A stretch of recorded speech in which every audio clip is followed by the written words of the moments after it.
simple review of the anatomy. So from outside, yung sa anterior chest wall, the chamber that is close to the anterior chest wall is the right ventricle. Kasi nga yung heart is twisted to the left and pointed to the left downward. Kaya yung left ventricle is on the left side. And there's this coronary sulcus. It separates the atrium from the ventricles. This is where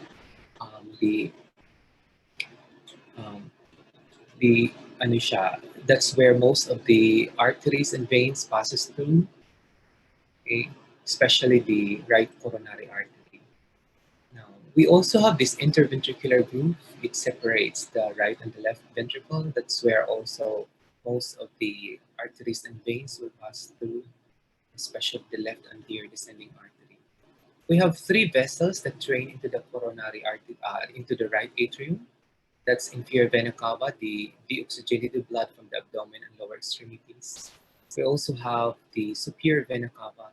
It drains deoxygenated blood to the right atrium coming from the head and the neck and the upper extremities. And the last vein that drains to the right atrium is this coronary sinus.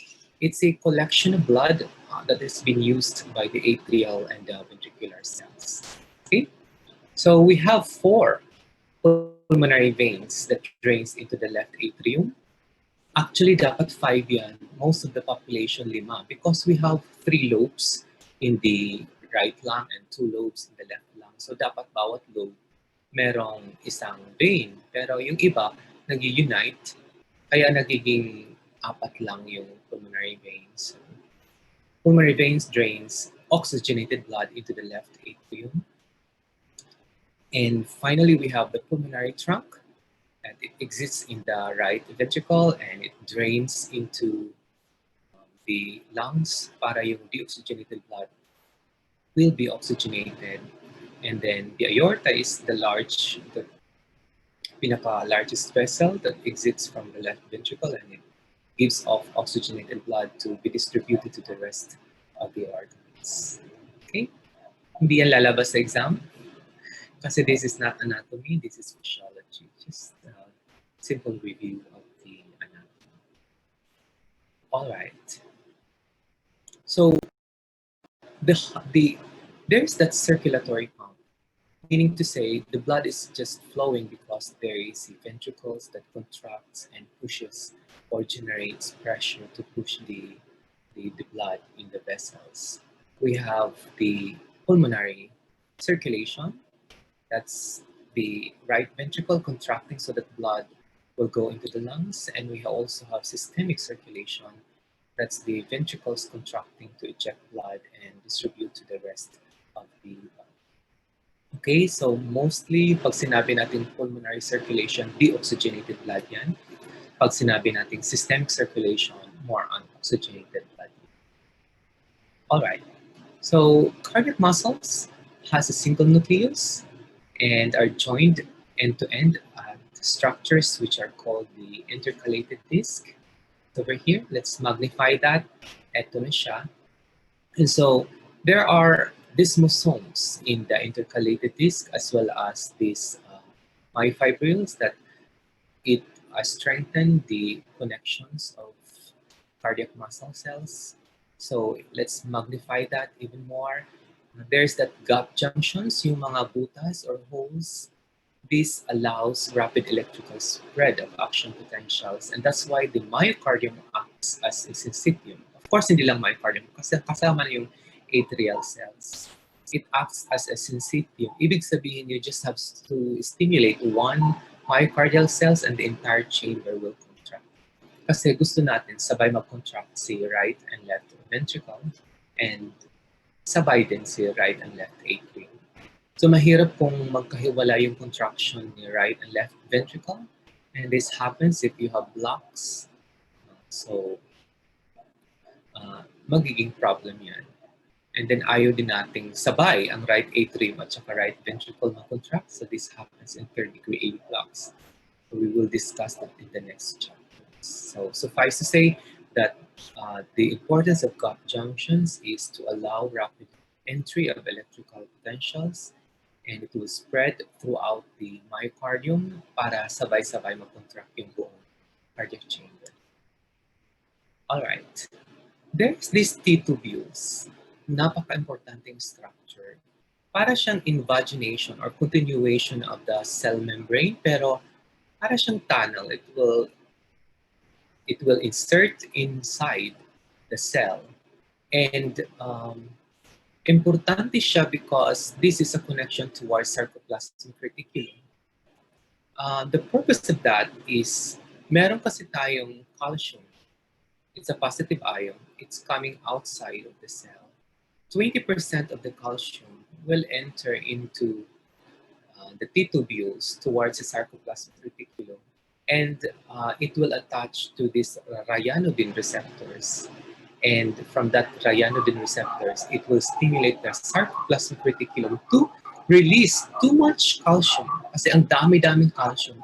80% of the calcium is inside the sarcoplasmic reticulum. And once this calcium is released in the cytoplasm, it will be important in the action potential because magkakaroon ka ng phase 3. Phase 2.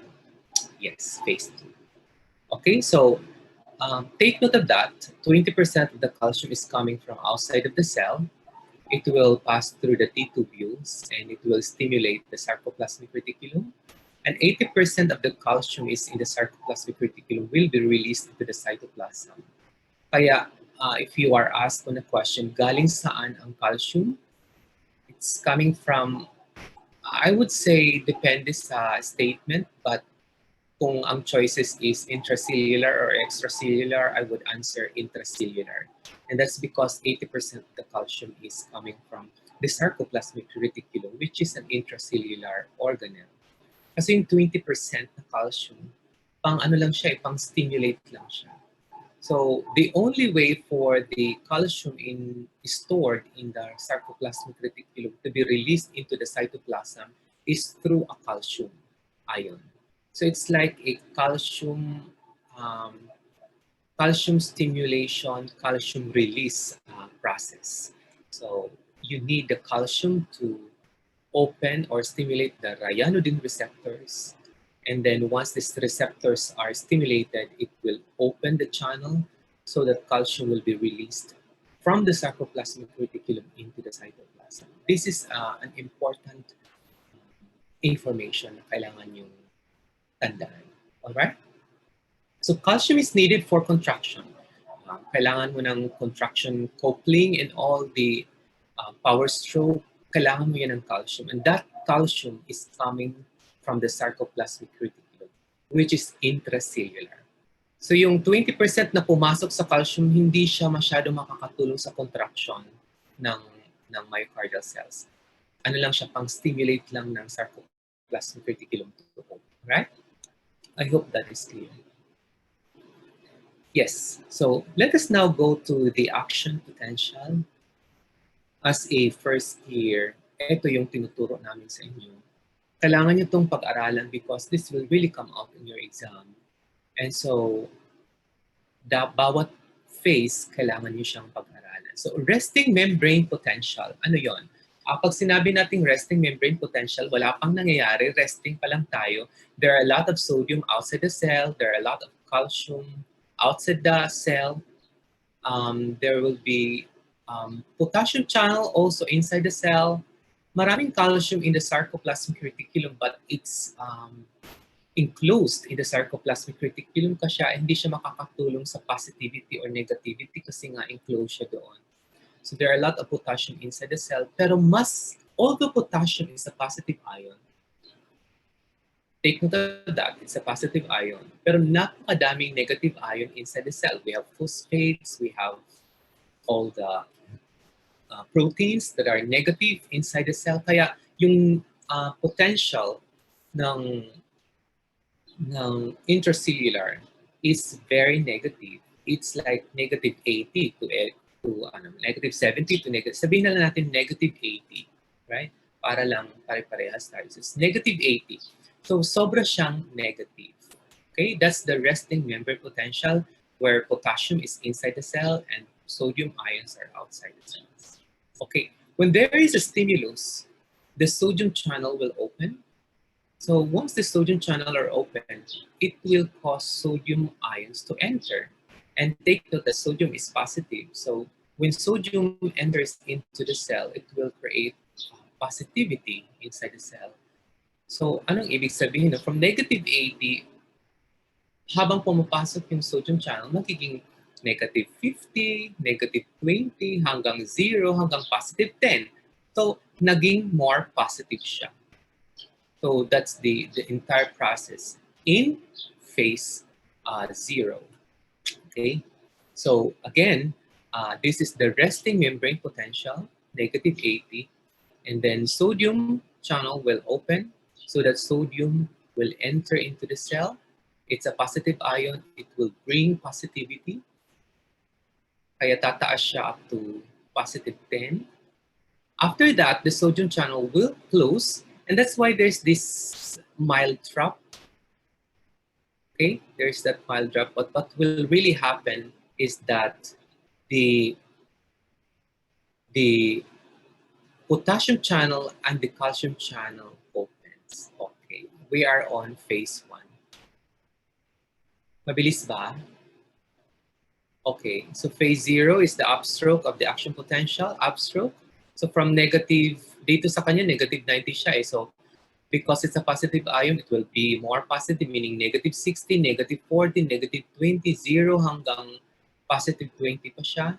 That's phase 0. So you have brought the potential of the cell to be more positive. Let's go to phase 1. This is a brief period of initial repolarization. So the sodium channel closes, but on phase 1, the potassium channel as well as the calcium channel will open. Ano yun? So because the potassium channel are open, the potassium channel will go out. I mean, the potassium ions will go out of the cell. And since potassium is a positive ion, so mababawasan ng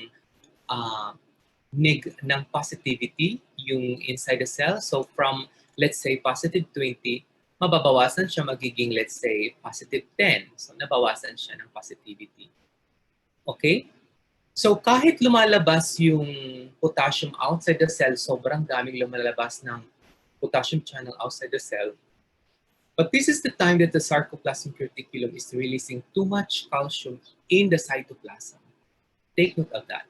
So parang nag-equalize lang, may lumalabas na positive ion, which is potassium, outside the cell, pero nagre-release naman si sarcoplasmic reticulum ng calcium into the cytoplasm. So that's a positive ion kasi. So, and that's why we call this repolarization phase, and that's very important because hindi siya agad nag-drop, okay, because of this calcium channel. So yung phase 0 is because of sodium entry.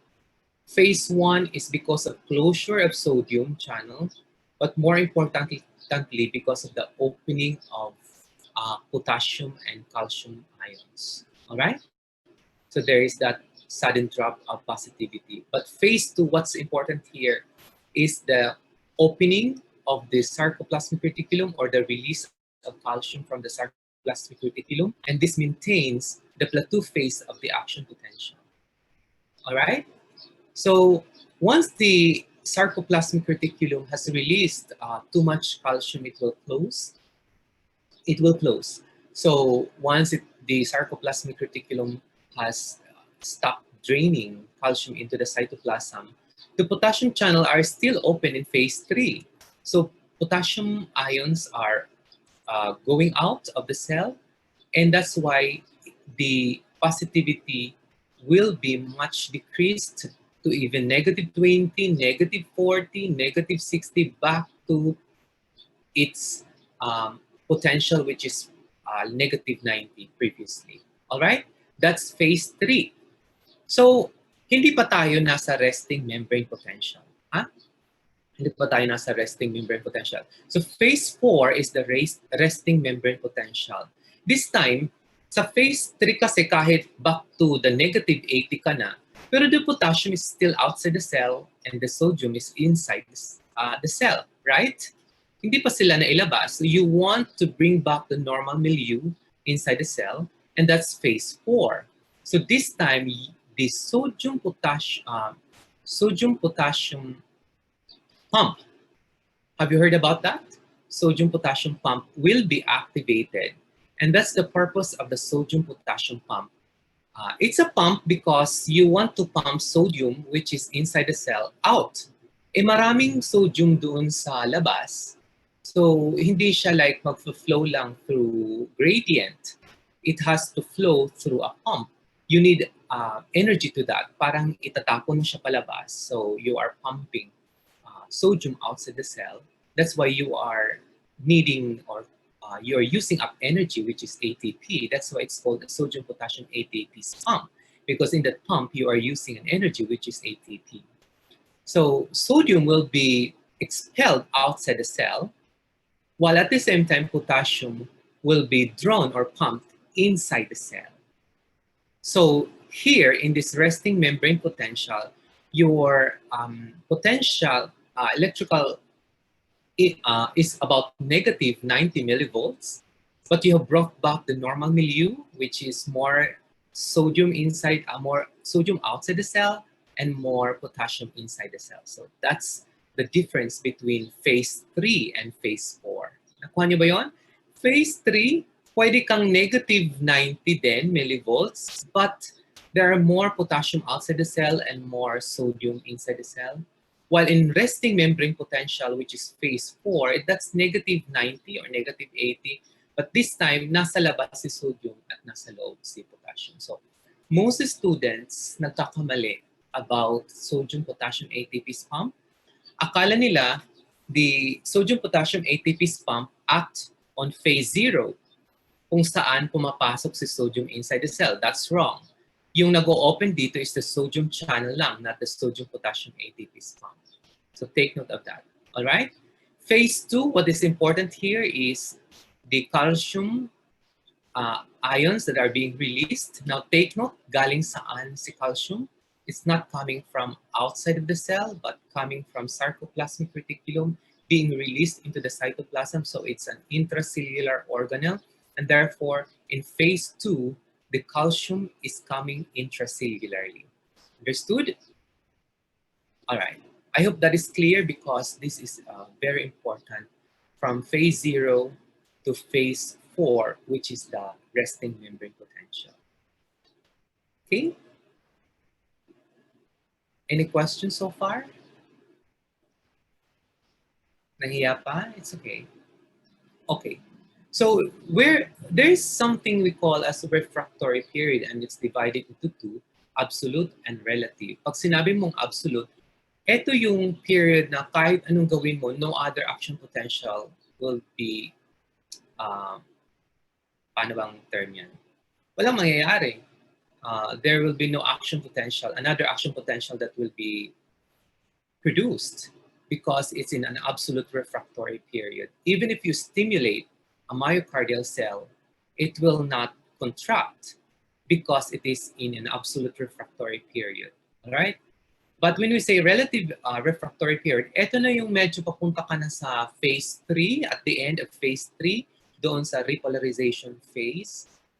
So if you stimulate the myocardial cell at this time, you can still stimulate that myocardial cell, but because you have stimulated it na hindi pa kompleto yung relaxation time niya, the contraction will be weaker. Huh? It will be weak. So mas stronger yung contraction ng muscle if complete yung relaxation niya. So that's the importance of an absolute, the importance of absolute and relative refractory period is more on arrhythmias. So if walang arrhythmia na mangyayari sa absolute refractory period, that's impossible. But arrhythmia can occur if there is stimulation during relative refractory period.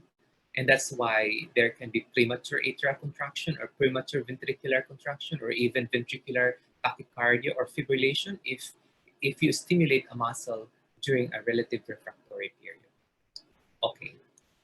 Easy lang yung absolute at relative refractory period. Next.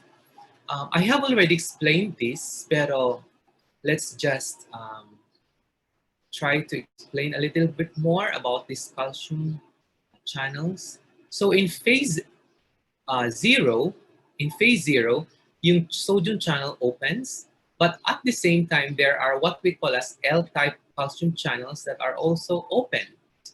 And this 20% of calcium will travel from the extracellular space through the T-tubules papunta sa sarcoplasmic reticulum. All right? Now, this calcium will bind to ryanodine receptors.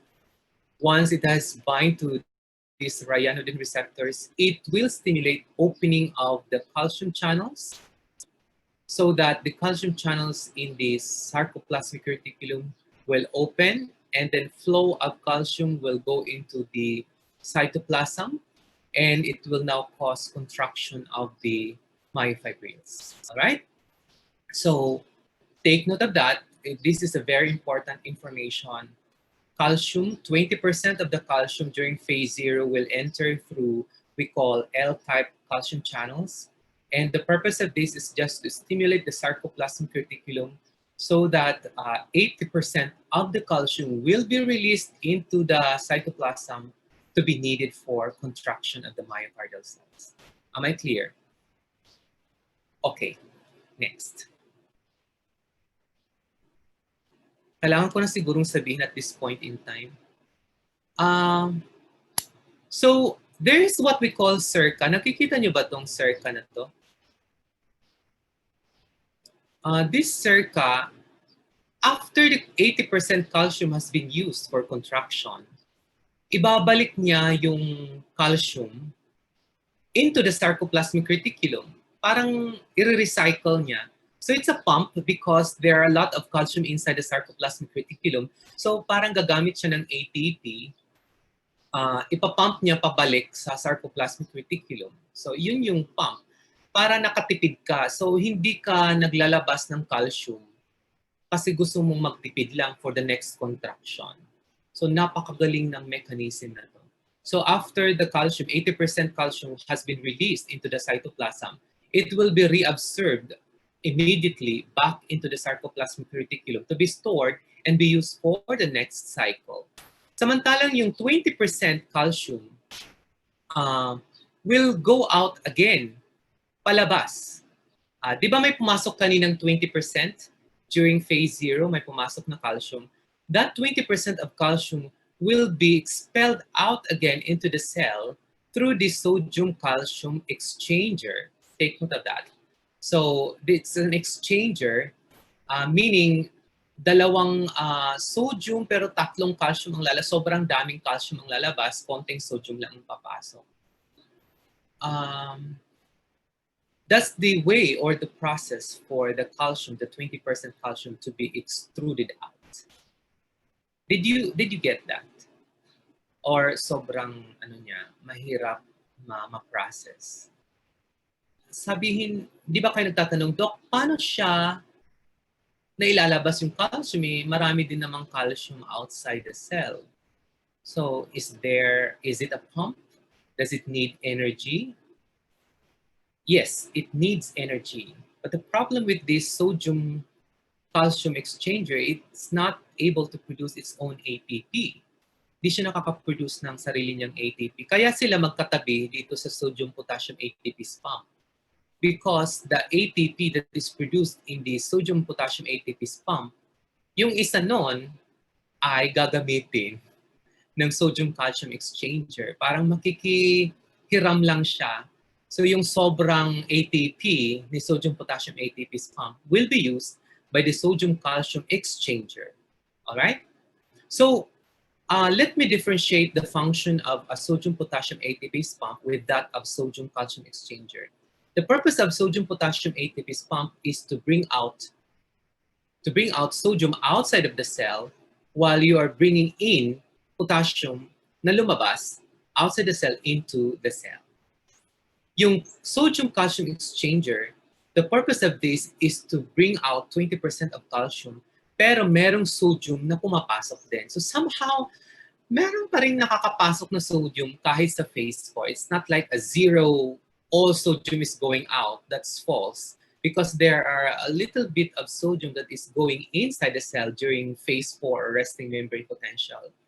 And that is through a sodium calcium exchanger. Did you understand that? So at this point in time, I'd like to give an example, digoxin. I think some of you are familiar with digoxin. Have you heard about that, digoxin? It's a drug. Anyway, if you have not heard about it, this digoxin inhibits sodium-potassium ATPase pump. So what will it do? Marami kasing sodium-potassium ATPase pump, so hindi niya lahat mai-inhibit. Ang net effect niyan is mababawasan yung ATP na magagamit ni sodium-calcium exchanger. Mahirap na bang maintindihan? So kung mabawasan ng ATP, sodium-calcium exchanger will not function, and therefore, a lot of calcium will still mag-stay in the cytoplasm, and it might stimulate the ryanodine receptors and release calcium. So it will cause another contraction, or it will cause a prolongation of the contraction process of the myocardial cells. Did you understand that? And that's why digoxin are given to create the muscle to have a forceful contraction or longer contraction. So yun yung reason bakit yung digoxin binibigay as inotropic drug. What's the meaning of an inotropic drug? It's a drug that increases the contractility of the myocardial cells.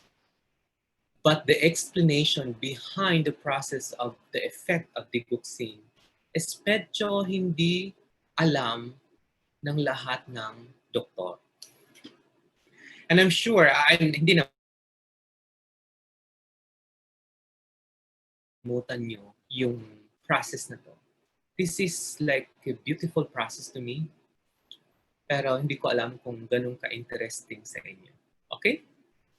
If you have any question, you just can ask me anytime. All right. Doc. Yes, go ahead. Mr. Bargamento po, Doc.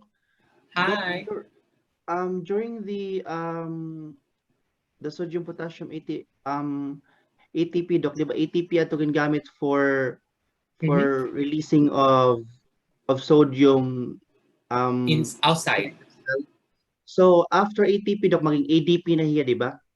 Yes. ADP will be used on sodium calcium exchange. Hindi. Kasi yung ADP is like reduced form. So ATP pa, Doc? ATP pa rin. ATP pa rin. Some of the ATP will be used by the sodium calcium exchanger. Okay, Doc. Naproproduce naman siya ng medyo, hindi ko lang sure kung 3 or 4 na ATP. I have to read about that. But I'm sure there is 1 ATP enough na yon para magamit ni sodium calcium exchanger. Good morning, Doc. May question din po. Hi. Pretensya po. Okay. I read gayton na the sodium calcium exchanger is a secondary active transport na nagde-derive ng energy from the electrochemical gradient of sodium. So yes. both ito na electrochemical gradient plus ATP tiyagin gagamit. Yes. Okay, that is a very good point. That is a very good point. Because the sodium calcium exchanger normally uses ATP. All right, take note of that. Normally, the normal process should use ATP to bring in a little bit of sodium only and to bring out more calcium.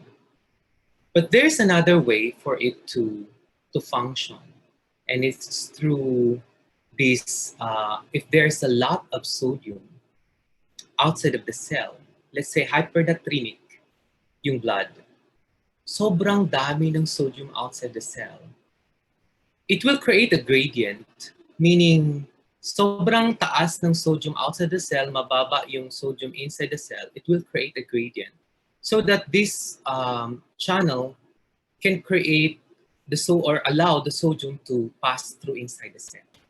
Okay?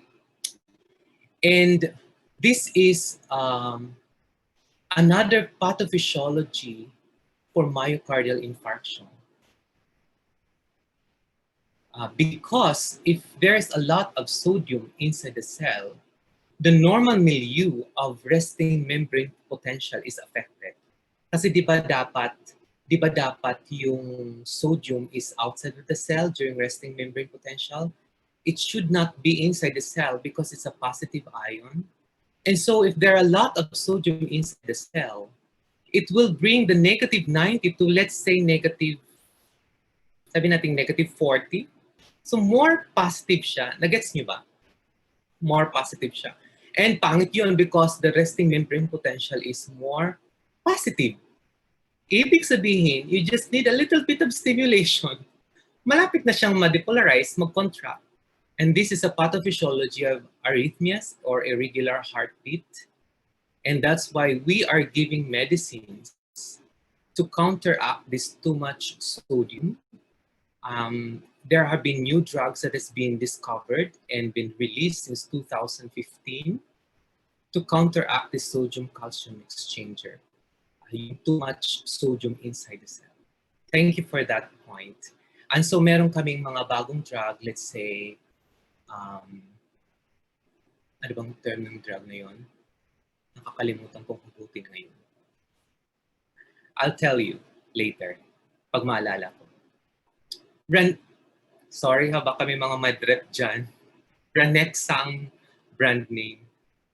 Ranexa. Anyway, maybe you have to look about that. Some more question? I like question. Kasi pag masasagot ko, edi go. Pag hindi, edi sorry. Okay. So, I think alam nyo na to kasi sa elementary pinag-aaralan naman to, but you are first year kasi so we don't have to assume na alam nyo. Kasi baka naman meron sa inyo dyang yung teacher, ano ba yun? Education, yung pre-med. So, the superior vena cava and coronary sinus will drain into the right atrium, right? The oxygenated blood, it will pass through this tricuspid valve and go to the right ventricle. And then the right ventricle will contract. The blood will pass through this pulmonic valve and it will go into the main pulmonary artery, to the pulmonary arteries, and go to the lungs to be oxygenated. Once oxygenated, the oxygenated blood will now go to these pulmonary veins. These pulmonary veins will drain into the left atrium. Ito yung tinuturo ko, Diyos ko Lord, aorta pala yan. Ito tayo, pulmonary veins.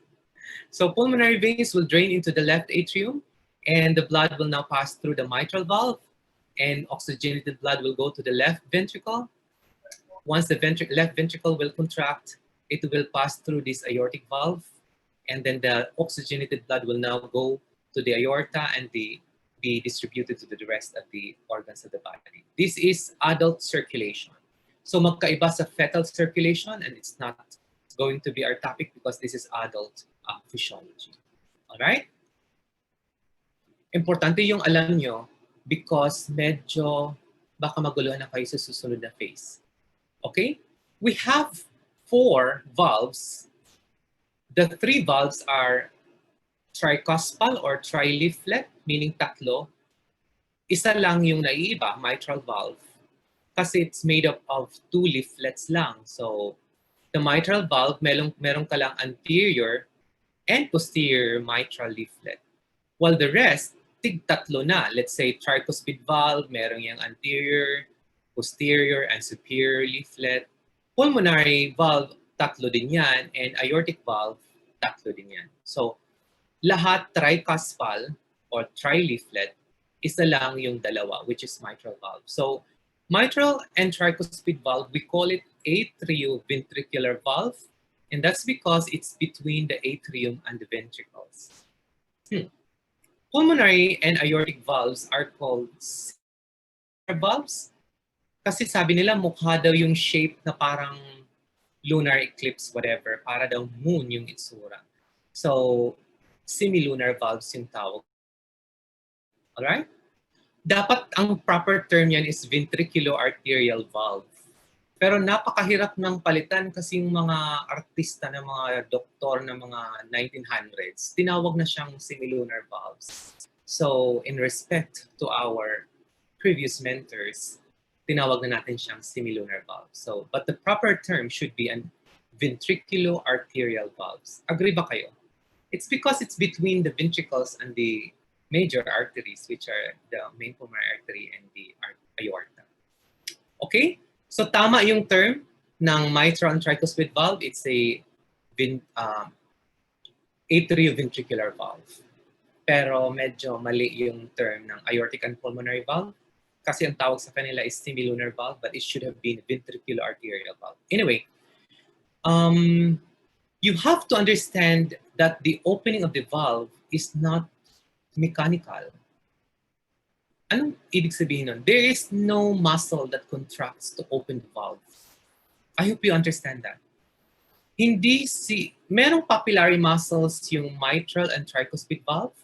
So the mitral valve, which is here, have two papillary muscles because bawat leaflet merong papillary muscle. So the anterior leaflet has this anterolateral papillary muscle, while the posterior leaflet has this posteromedial papillary muscle. But that papillary muscle does not contract to open the valve. Mali yun, ha? Mali na thinking yon. Maraming students, Doc, nag-open po ang valve because the papillary muscles contract. That is wrong because the aortic and pulmonic valve does not have a papillary muscle. I hope that is clear. So the tricuspid valve also has 3 papillary muscles kasi nga tatlo yung leaflet. Tatlo din yung papillary muscles nila. So, ano ba yung function ng papillary muscles? So take note that the papillary muscles contract during systole, meaning it's the same time that the ventricles are contracting as well. So during this time, when the ventricles are contracting, the mitral and tricuspid valve opens. Okay? Tama ba or mali? Wrong. The mitral and tricuspid valve closes. What opens during ventricular contraction is the aorta and pulmonic valve. At this point in time, the mitral and tricuspid valve are closed. Now, the papillary muscles are contracting kasi ayaw niyang mag-bulge or mag-open yung tricuspid and mitral valve. Kasi pag mag-contract si ventricles, napakalakas ng pressure, pwede niyang i-push yung mitral and tricuspid valve to open. But it's the papillary muscles holding together the valve para hindi siya mag-open. And this is the reason why if you have problems to the chordae tendineae and the papillary muscles, there will be regurgitations, tricuspid and mitral regurgitations. Did you understand that? I hope naintindihan niyo siya. Kasi I want to correct that thinking that the papillary muscles contract to open the valve. Di ba kayo nagtatanong, what opens the valve ba talaga? So the valve opens by pressure gradient. It's just a pressure gradient. Meaning, once the pressure in the left atrium is high enough and the pressure in the ventricles is lower, sabihin natin 10 millimeters mercury sa left atrium, while 2 millimeters mercury sa left ventricle, that will cause a gradient because you have an 8 millimeters mercury of pressure difference. So the pressure in the left atrium will push that mitral valve to open so that blood will be delivered from the left atrium to the left ventricle. And it's the same way on the right side. Did you understand that? Okay tayo so far? Okay. Thank you, Rueda Joanne. Naintindihan niya, tali-talino. Okay. Let us go to the cardiac cycle. When I was a fellow in cardiology na, nahirapan ako dito sa cardiac cycle kasi sobrang dali lang niyang tingnan.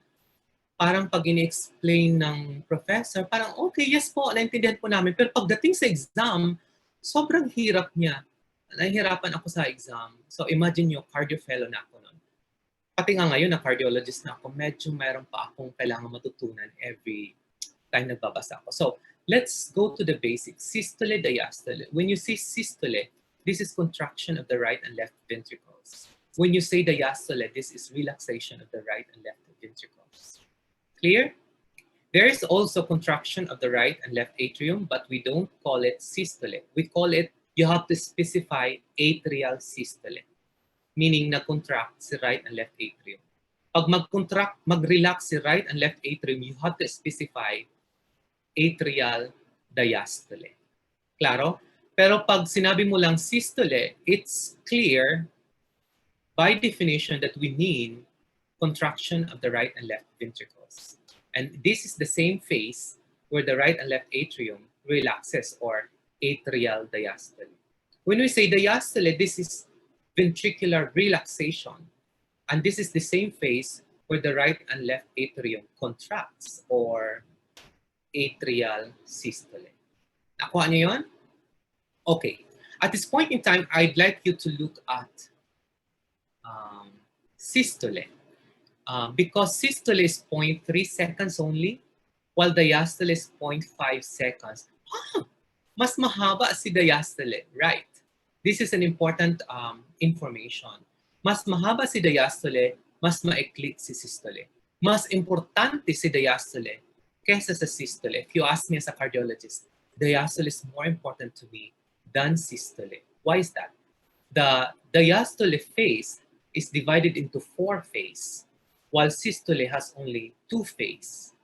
Now, during tachycardia, meaning bumilis yung heartbeat, what will be affected will be the diastolic phase. Mas maapektuhan, kasi siya yung mas mahaba, it will be shorter.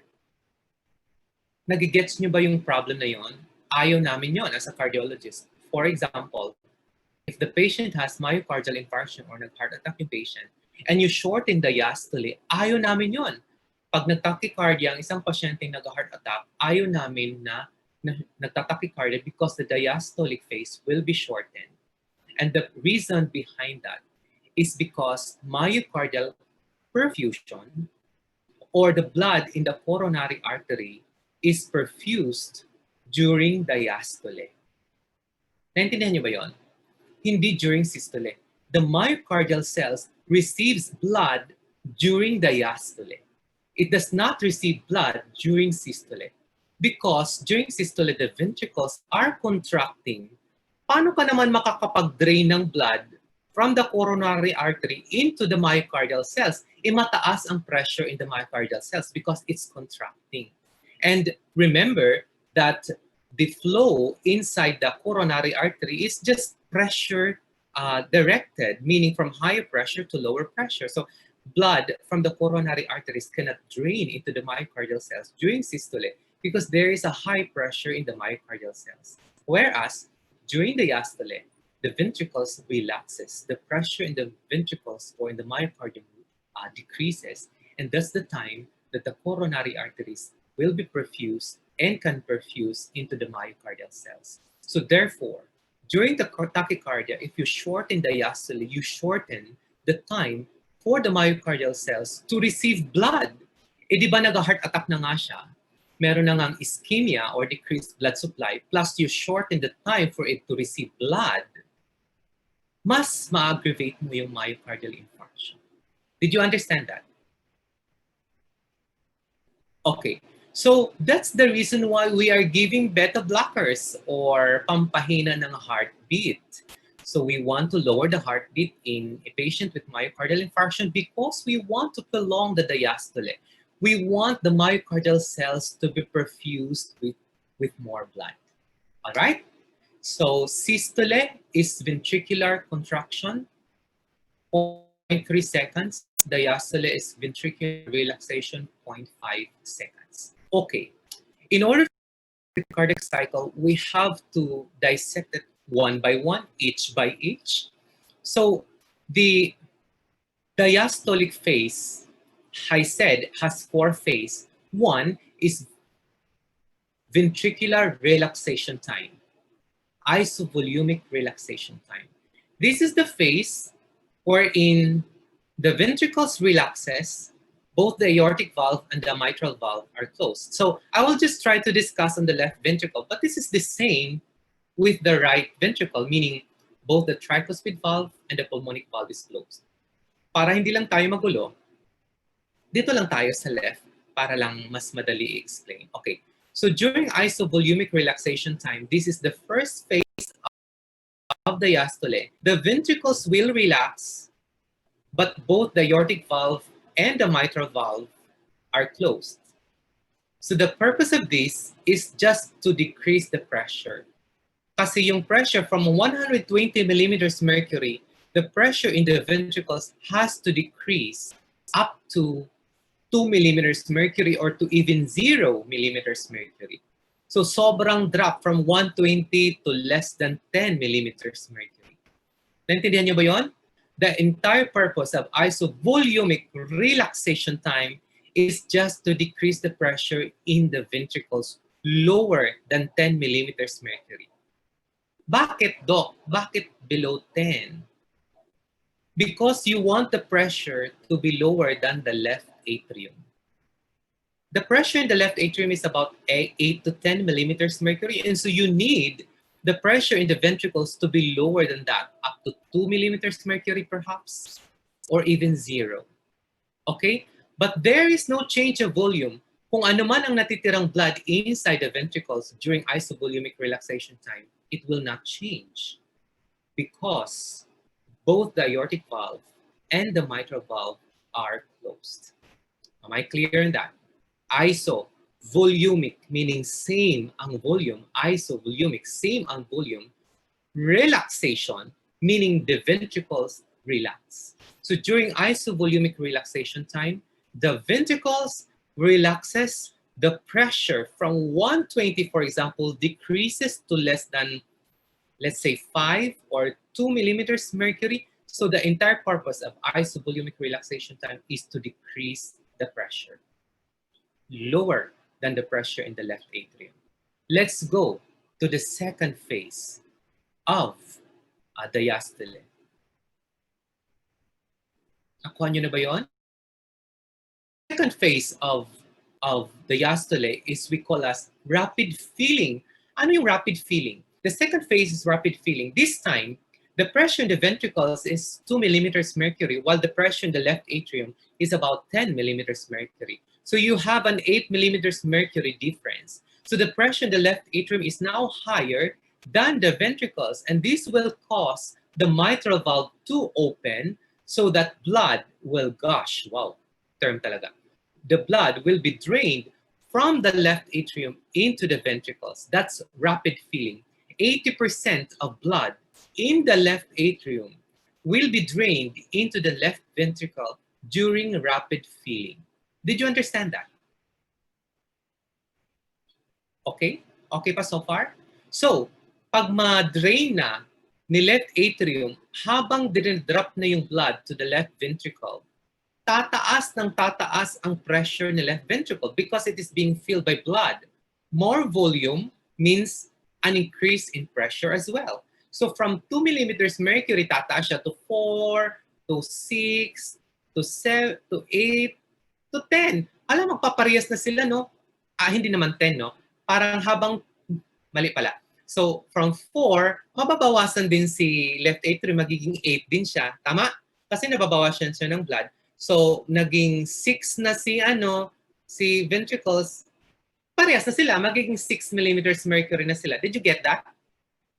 So parehas na sila. And therefore, because there is now equalization of pressure in the left atrium and the ventricle, we will now go to the third phase, which is diastasis. That's the third phase of diastole, diastasis. This time, there is equalization of pressure between the left atrium and the left ventricle.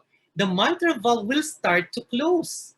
It will close because the mitral valve opens if there is a pressure gradient, but it will close if there is no pressure gradient.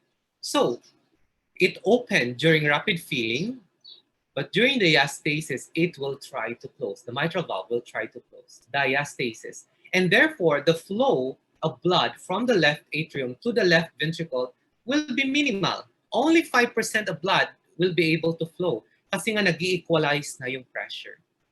So, we will now go to the last phase of diastole, which is atrial contraction. Okay? what happens during atrial contraction, the atrium contracts, the left atrium contracts. And this will generate pressure, let's say another 10 to 12 millimeters mercury. It will squeeze the remaining 15% of blood, 10 to 15% of blood left inside the left atrium. So because you have generated a pressure when the left atrium contracts, the mitral valve will open again, and the blood, the remaining 10 to 15% of blood, will now be drained to the left ventricle. And then the atrium relaxes, the mitral valve closes. This time, lahat ng blood from the left atrium is now drained into the left ventricle. So at the end of atrial contraction, the volume of blood inside the left ventricle is what we call as end diastolic volume. Did you get that? Naintindihan nyo? Mahirap? Mahirap bang intindihin? O sobrang dali lang, no? Yung last part, okay. Saang last part? Atrial contraction or diastasis? Okay, ulitin na lang natin. Mga bukas pa tayo matatapos. This is so important, ha? Kasi parang mga 5 questions dito lang sa phase na to. Ganun kadami, no? Ganun kadami. So, there are 4 phases of diastole. The first phase is isovolumic relaxation. This is the phase where both the aortic valve and the mitral valve are closed, but the ventricles relaxes. The entire purpose of isovolumic relaxation time is just to decrease the pressure in the ventricles, because the ventricles relaxes, and because of the relaxation of the muscles, it will decrease the pressure inside the ventricles from 120 to 2 millimeters mercury. And so at the end of isovolumic relaxation time, the pressure in the ventricles is lower than the left atrium. The left atrium at this point in time is filled with a lot of blood coming from pulmonary veins. There is a lot of blood, there is pressure inside there. Let's say 10 millimeters mercury. After the isovolumic relaxation time, because there is now a pressure gradient, meaning 10 millimeters mercury sa left atrium, 2 millimeters mercury lang si left ventricle, you have an 8 millimeters mercury gradient. This is enough for the mitral valve to open. So you go into rapid filling. So what opened the mitral valve is the pressure difference.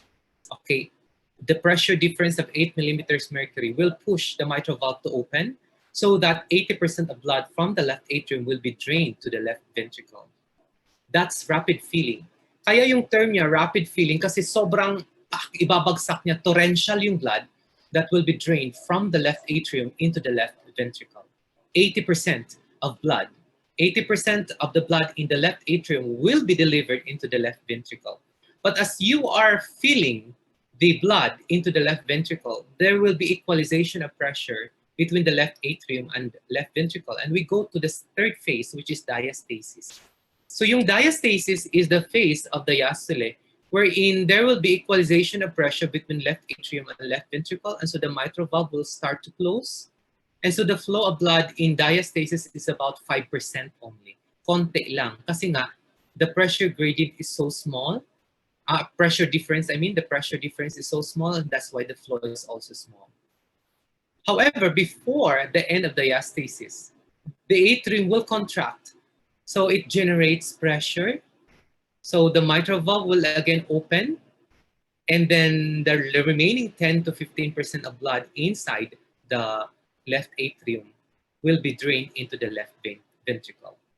And so once the atrium relaxes, that's the end of diastole.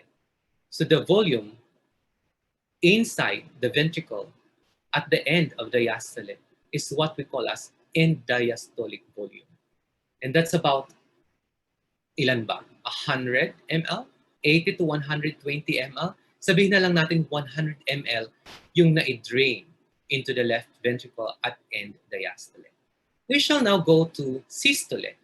So, during systole, mas madali ko si systole because there's only 2 phases. One is the isovolumic contraction time.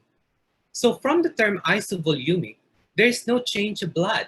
because this is the time wherein both the aortic valve and the mitral valve are closed. And so, walang lalabas na dugo. So, during this phase, 100 ml pa rin yung nasa loob. Kasi nga, di ba, end diastolic volume, 100 ml, for example. Yun pa rin yung volume. But the ventricles are contracting. So, it will generate pressure. Nakuha nyo? Nakuha nyo ba yun? So, from 2, hindi naman 2, kunwari mga, ano na siya, 6 millimeters mercury, sabihin natin 8 millimeters mercury, kasi it was filled with blood. From 2, it was filled with blood from the left atrium. So, naging 8 millimeters mercury na siya. So, this time, 8 millimeters mercury, 100 ml volume of blood, the ventricles will contract. It will generate pressure from 8, aabot siya ng 100, let's say, 20 millimeters mercury. And the purpose of this is just to have a higher pressure than the aorta. Nag-guess niyo ba yon? Kung wari ang pressure in the aorta is 115 or 110 or 110 na lang. So if you generate pressure inside the ventricles up to 120, tas 110 lang yung aorta, you have now a higher pressure in the left ventricle as compared to the aorta. So there is a pressure gradient of pressure difference of 10 millimeters mercury. That 10 millimeters mercury is enough to cause the aortic valve to open. Did you understand? What causes a valve to open is just the pressure difference. So when the ventricles has a pressure of 120 millimeters mercury, while the aorta has 110, mas mataas ang pressure in the ventricles, it will push the aortic valve to open. So once the aortic valve opens, you go to the second phase of systole, which is ejection time. Systolic ejection time. So this time, lahat ng blood, yung 100 ml, ilalabas ni ventricles. Pero actually, in reality, hindi naman talaga lahat. May mga natitira namang sabihin natin mga 10 ml, mga gano'n. Sobrang perfect kasi lahat na ilabas talagang sobrang lakas ng contraction nun, na-squeeze niya lahat. So sabihin natin 90 ml yung lumabas, systolic ejection time. So pag mailabas niyo yung lahat, the ventricles will go to relaxation again. And once the pressure in the left ventricles drops below 110, the aortic valve will close. And then you go to isovolumic relaxation time. And then we're back to diastole. Did you understand that? We're done with cardiac cycle. 5 questions in the exam. So, I have a question, kung naintindihan nyo lang. I have a question. Kahit sinong sasagot. Okay? What phase yung equal yung pressure between the left atrium and the left ventricles, wherein the mitral valve starts to close? Diastasis. Galing! Galing ni Ateng! Ilang % of flow lang ng blood dyan from left atrium to the ventricles? 5%. Right. Small lang, no? Konti lang. Minsan nga wala eh. Pero in the book, it says 5%. So, what phase wherein the ventricles generate pressure but there is no change in volume? It generates pressure higher than the aorta. So Isovolumic contraction time. Right. Galing ni Chris. Naintindihan niya. So what phase in the cardiac cycle wherein the mitral valve closes for the second time?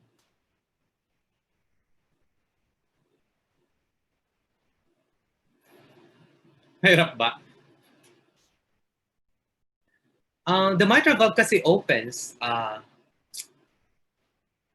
Sige, I'll rephrase the question. What is the phase of the cardiac cycle wherein the mitral valve opens for the second time?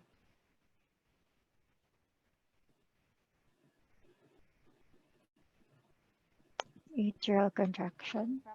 Right, because the first phase where the mitral valve opens is what phase?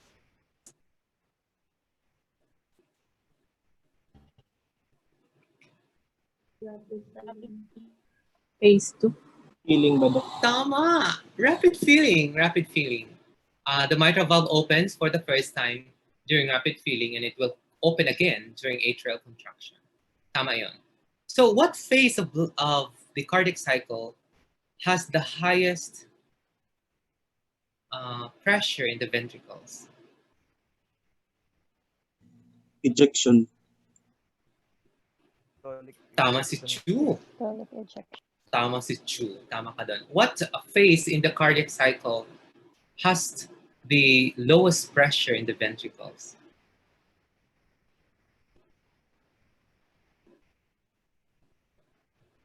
Galing! Sino kaya yun, no?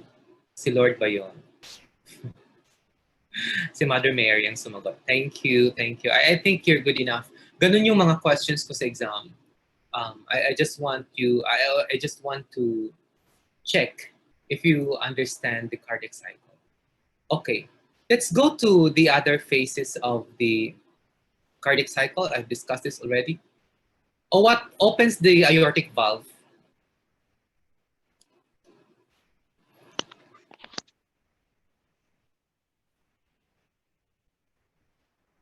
Which is higher?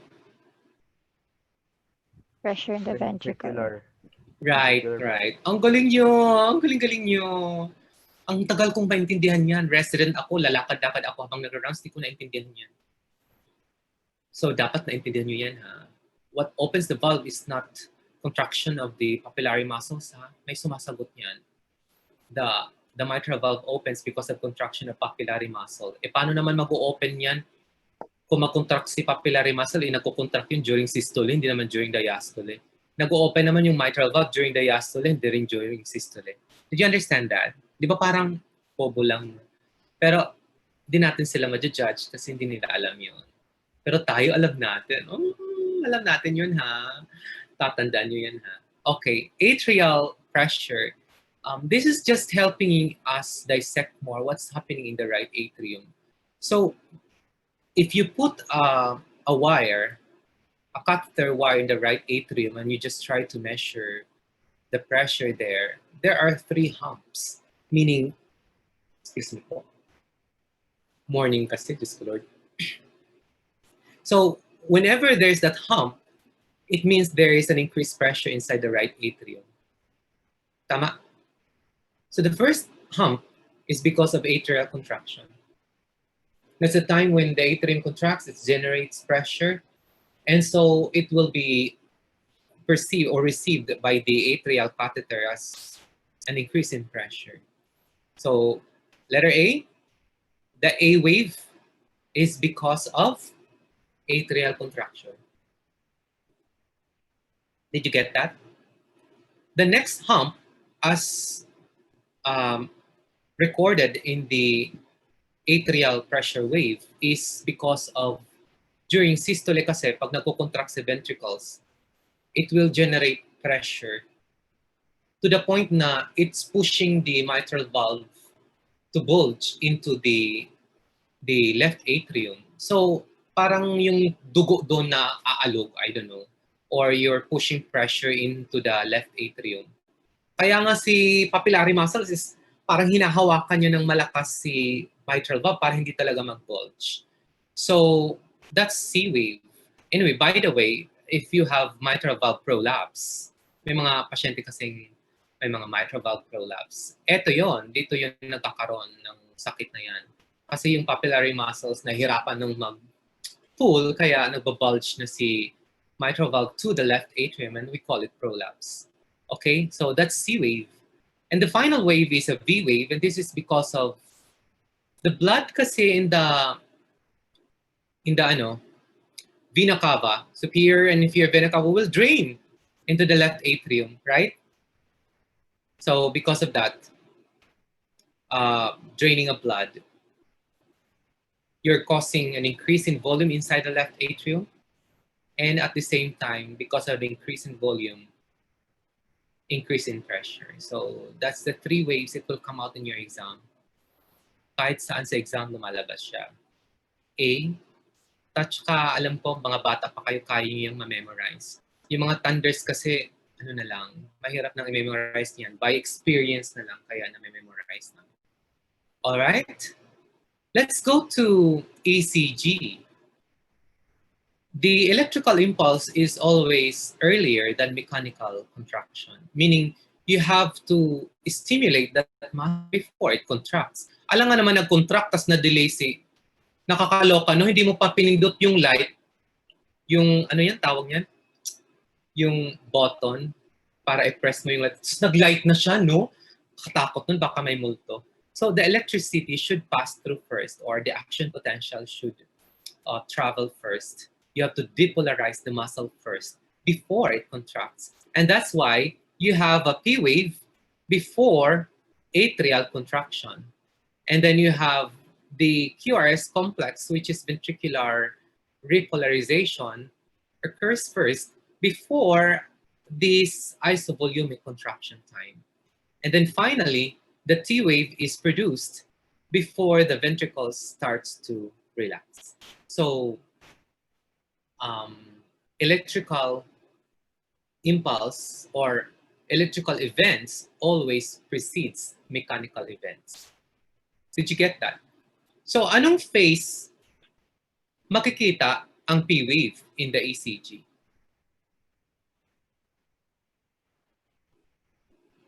Anybody? Somebody?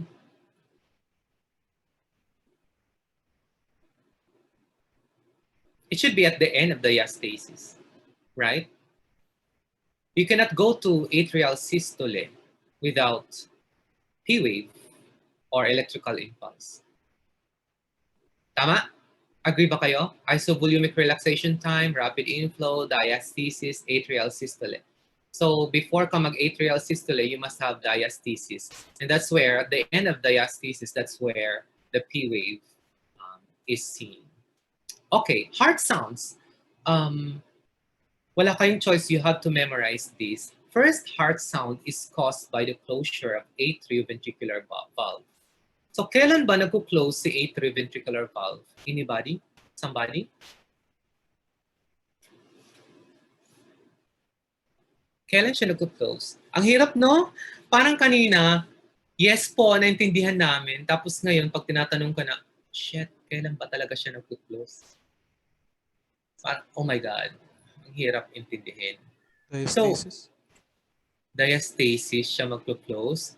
Doon nagko-close si mitral valve.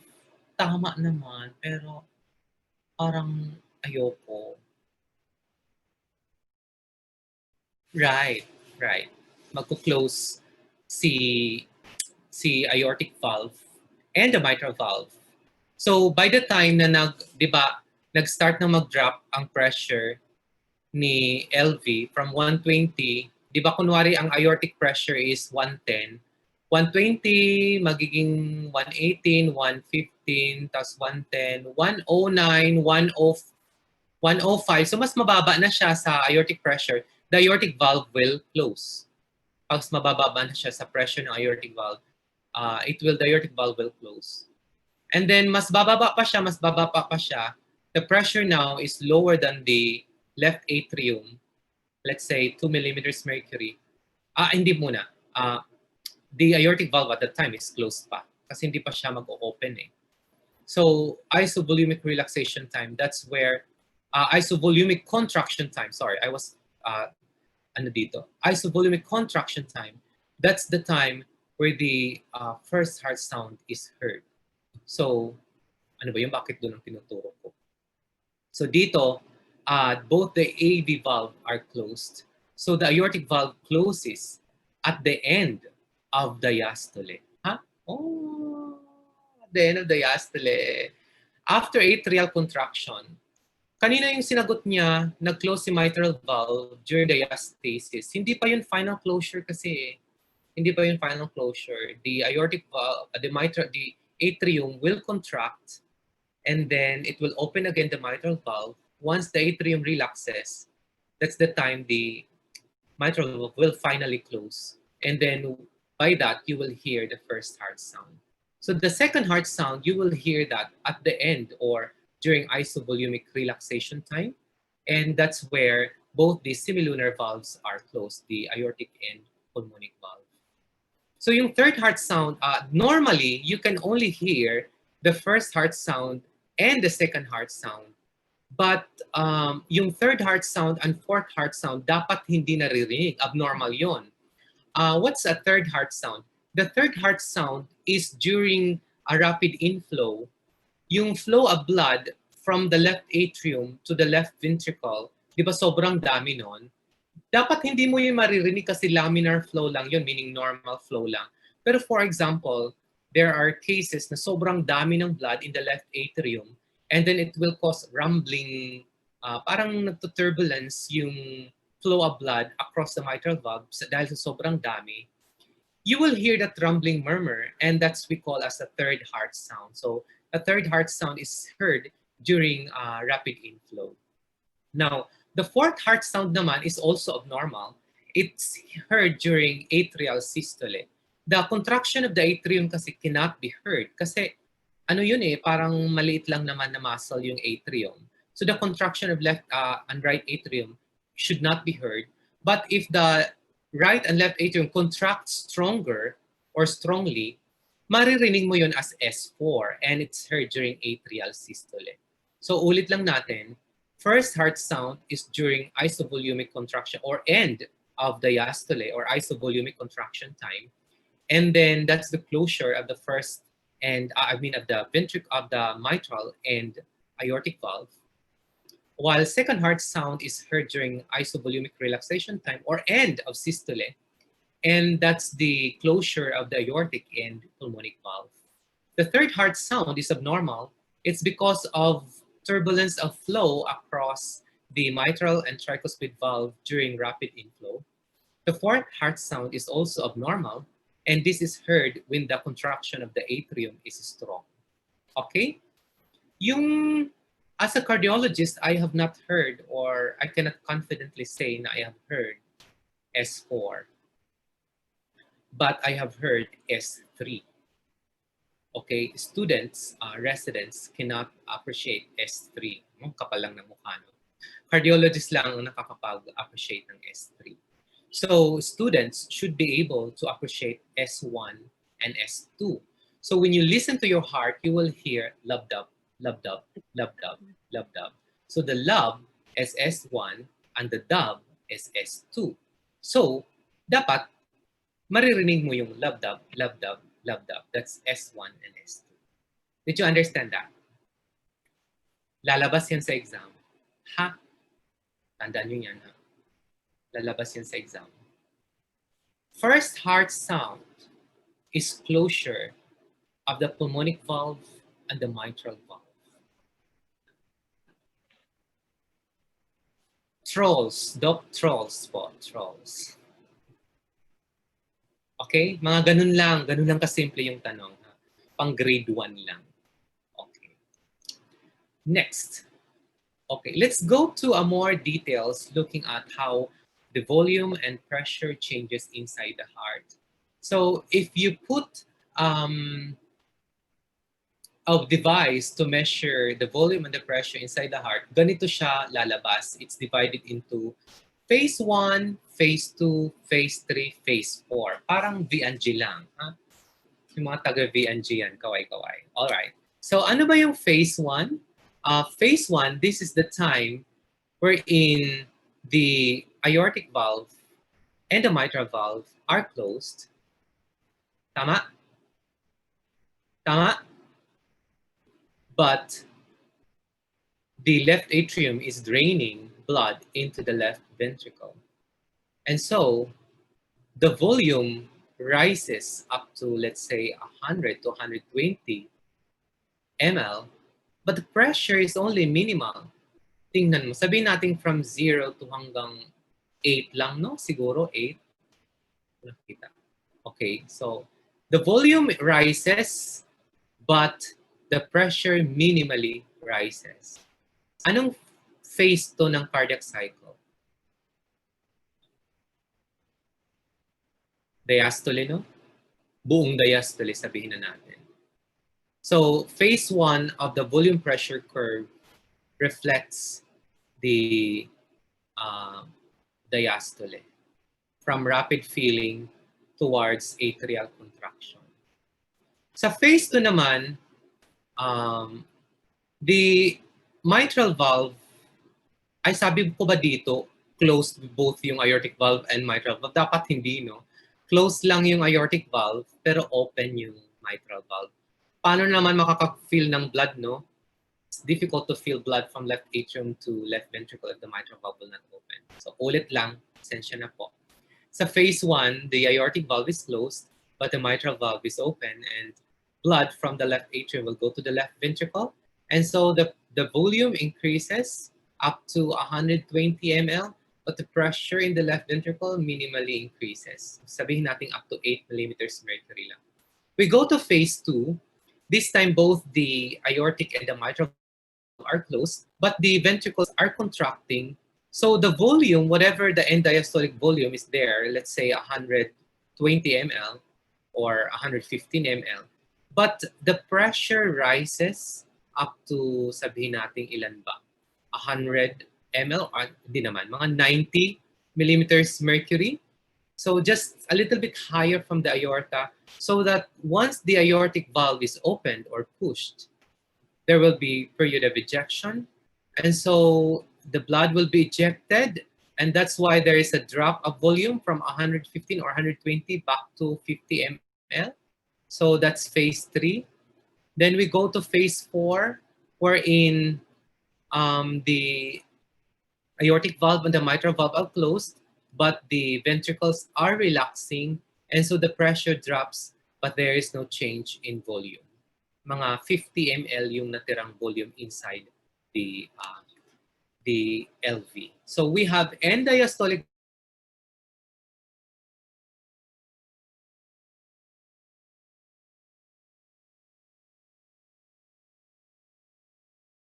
volume, diastolic.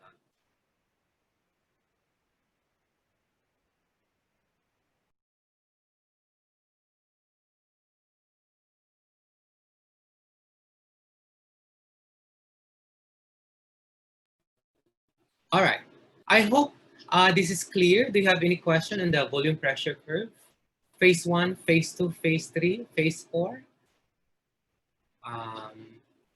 None? Anyway, next. Ano yung tinatawag na external work? Anyway, di yan lalabas sa exam, bahala na kayo. It's done by the heart in one cycle. The area increases when the cardiac output increases. Don't worry about that. So ito yung Frank-Starling mechanism. So basically, the myocardium is like para siyang rubber band, when if you stretch it more, it will, the strength will be stronger when it relaxes. So if you feel in more blood, the myocardium are stretched, and this will generate pressure so that during during contraction, mas stronger yung contraction niya. So during the more end diastolic volume, the more stretch to the myocardium, so that during systole, pag contract niya, stronger siya. All the blood that comes to the ventricles without allowing excessive damming of blood in the ventricles. So the force of contraction of and stroke volume increases in direct proportion to the venous return or end diastolic volume. So whatever the amount of blood that goes from the left atrium into the ventricles, the more blood there is in the ventricle during end diastolic volume, the stronger the contraction of the ventricles, so that the more stroke volume is seen. Parang mas tumataas din yung stroke volume. Okay. Mahirap naman nung ang daming volume yung pumasok, pag contract niya, konti lang yung lumabas, so maraming natira na end systolic volume, and that's the problem in myocardial infarction, because nagkaroon ka na ng problem ng contractile force. But in physiologic pattern, Frank-Starling mechanism is the ability of the heart to adapt to changing volumes of inflowing blood. So we say preload.